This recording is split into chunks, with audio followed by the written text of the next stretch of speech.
कहीं किसी बुक में कुरान मजीद की आयत को कोड करना हो तो कुरान मजीद की आयत के असल अल्फाज ही लिखने चाहिए। यही सलफ़ सालिहीन का तरीका रहा और इसी पर अजर और सवाब मुतरतब होता है। लेकिन अगर कहीं पर बेहुरमती और बेअदबी का खदशा हो तो आप उस आयत की जगह उसके आदाद हरूफ अबजद की तनाजुर में लिख सकते हैं। जैसे आप अक्सर देखते हैं कहीं बिस्मिल्लाह रहमान रहीम की जगह 786 लिखा होता है, लेकिन 786 ना ही बिस्मिल्लाह रहमान रहीम है, ना ही उसके कायम मकाम है, ना ही इसका वो अजर सवाब है जो बिस्मिल्लाह रहमान रहीम का है।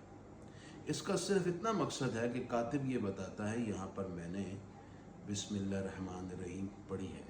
ये सिर्फ एक इशारे और एक अलामत के तौर पर यूज़ होता है और इतनी रुखसत है सिर्फ बेअदबी से बचने के लिए।